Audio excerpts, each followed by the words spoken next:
What is the state's responsibility to fight crime in Wilmington? And we'll talk about the criminal justice system and race. This is the Delaware Way.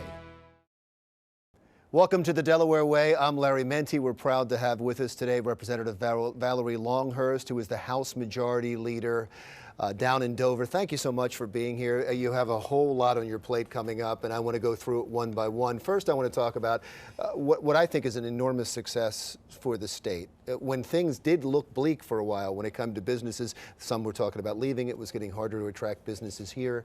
And then all of a sudden, J.P. Morgan announces they're coming and they're bringing thousands of jobs, 1,800 jobs. Talk about how that happened and what it means for the state. Well, I think you have to go back and you have to look at our governor. Our governor, since coming into office, has always been very pro-business and wanting to bring business in the state of Delaware.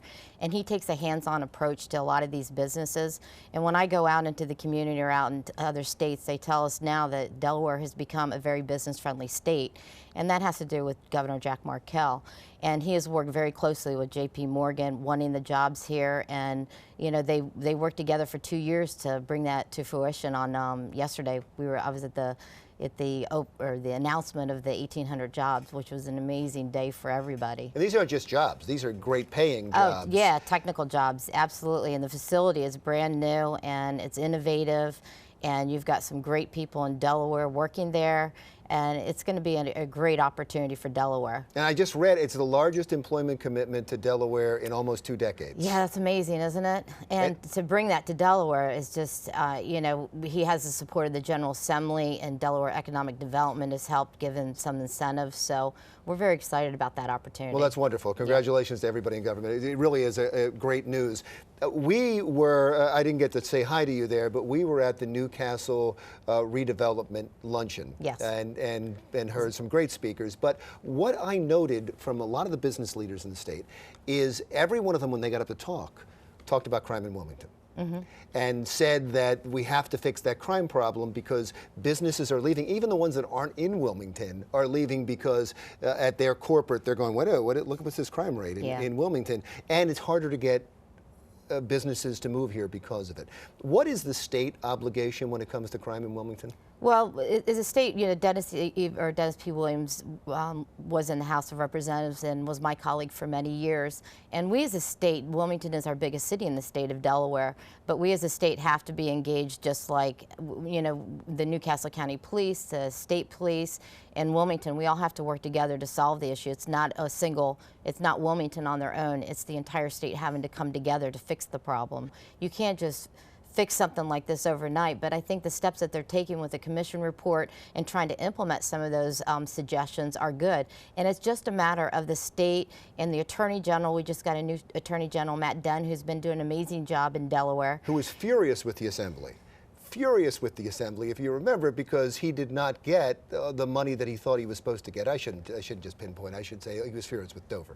Well, I don't think he was furious, but well, I think Matt has worked very well with the General Assembly over the last few years, and we all have to work together. And you know, tensions do rise when you have issues like this, and you know, we all come out in different ways and say, you know, how do you get my point across, and how can I get that money and that funding? And you know, he got our ear, so we'll be working closely with Matt in the next upcoming year. Is money always the answer to things like this? Money's not always. It also starts with mindset. You know, getting the cops out on the streets, finding a way to make sure that they're out on the streets as opposed to inside their stations. I think that's important, having them walk the streets.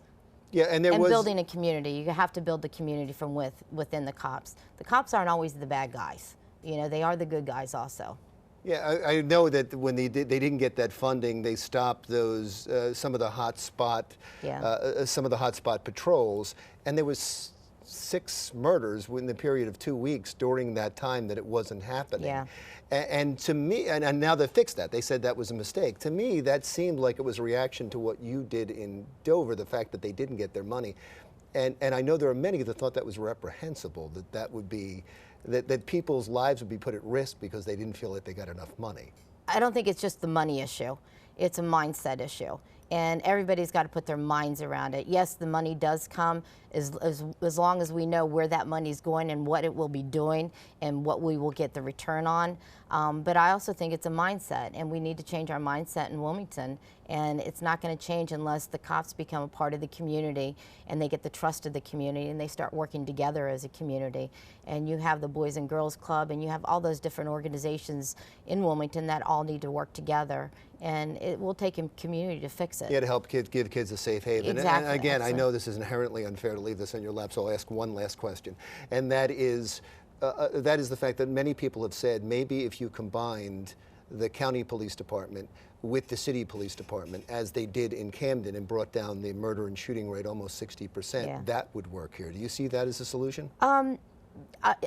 First of all, that's not my, I'm not a police officer, and I'm not in the AG's office, and I'm not an attorney, so I'm not sure, but legislatively, I don't know how you can bring those two police forces together. It would take probably a lot longer than you would imagine to try to put those two forces together. If it were to happen, and again, I've said 3 times now, it's inherently unfair because Yeah. I know I'm laying this on your lap, and you're right. It is a local problem. But the state would have to approve something like that. That would have to come from the state to the county. Yeah, and it the would have city to go through the General together. Assembly, yeah. So, but you don't see that right now? I don't think that that's a solution right now. No, I think we need to figure out how do we get the crime down in the city of Wilmington and building a community within Wilmington. All right, now as I promised, I'll leave it because I want to talk about something else, the budget.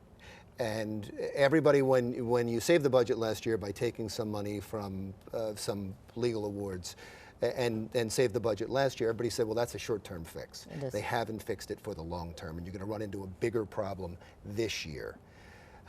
Where does the money come from this year? Well, the discussions this year, we have a spending committee that's working right now. I think there's a lot of balls up in the air right now, and the conversation last year, we had to get a budget by our state constitution. It has to be done by June 30th. There was a lot of conversation, a lot of dialogue, but that is continuing right now in our off season. Most General Assembly members are out, but the rest of us are still working, trying to figure out how do we bridge the gap between Republicans and Democrats and have the same goal going into January. The governor's drafting his budget right now, so we'll see what he has planned. But it's going to be a challenging year, and it was a challenging year last year. We're not going to have that money to do it next year. So it's going to be a combination of cuts and possibly increases in revenue. And I know you came here today to talk about a couple of things that are extremely important to you. Absolutely. And thank you for dealing with the bigger issues. Not that these aren't big issues, because when you're talking about suicide in Delaware among teenagers and also children with disabilities who are looking for help, you've been involved in both those things, and I promise that's what we'll talk about when we come right back on the Delaware Way.